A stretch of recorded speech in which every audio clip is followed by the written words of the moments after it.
No paper? Performance. So, I mean, you know, if you look at a word, you don't know how to say it. Sort of. My name is Halim. Halim. My name is Halim. Halim. My name is Halim. Halim. My name is Halim. I grew up in a small country, in a small city, in a small family, surrounded by women whose personalities were the size of continents. My grandmother is loud. My grandmother is loud. My grandmother is loud. My grandmother is so loud we would know she was home as we were parking a block away from where she lived as children. And this loudest of women would only go quiet, her voice almost concealed when she spoke of things she disapproved of. For instance, I went to the meat shop today. I saw Khalil and Khalila. You know their son. You don't know. And there she would lean forward like a judge delivering the sentence and say, he likes boys, and on and on. She would say these things as the people who would only imagine them hitting the neighbors like the plague and the thunder that never hits one's skins.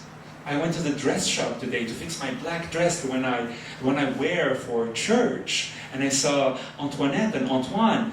You know their daughter. You don't know. And there she would lean forward, and with a single word, like an oracle delivering a vision that would change a person's destiny, she would say, cocaine, and on and on. Our new neighbor, Sherife, you know about Sherife. You don't know about Sherife.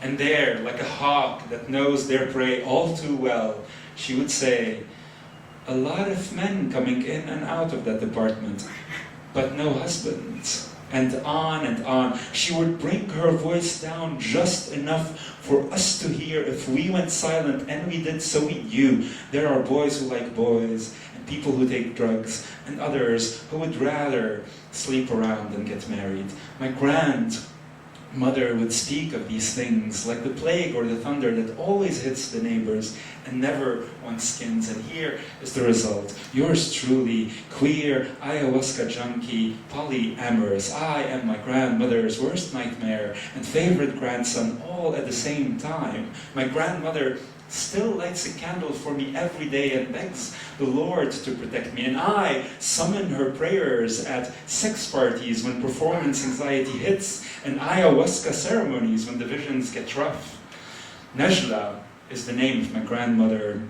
Taught me how to be a human and a trickster. She taught me love and scandal. And to this day I kneel at the altar of Najla with tears of sadness and laughter in my eyes. Sadness because 2 continents, an ocean and a sea separate us.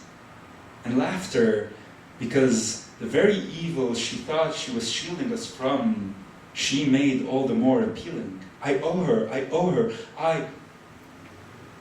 her my appetite for the strange and the remote, my reverence for the scandalous, that defiance that slowly defines you. It starts with earrings and bandanas and heels, and then it moves inwards. Slowly, these feelings we found strange and yucky become objects of fascination.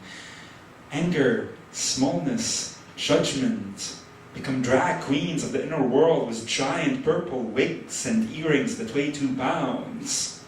And the boy who is cheering from the crowd slowly comes out. And the drag queens become friends. And the boy becomes more himself.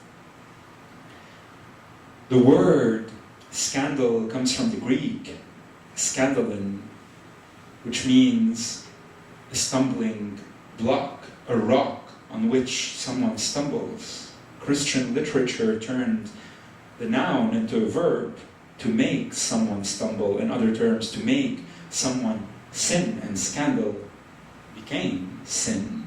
Christian literature teaches us That we owe this world to a scandal, to a sin, Adam and Eve biting into the first apple, to a trickster, the serpent, who handed them the first picked apple. And that is the trickster's responsibility, to shake the very reality we thought was set in stone. And that is our duty, to hand the world as many apples as it can handle, all in the name of scandal.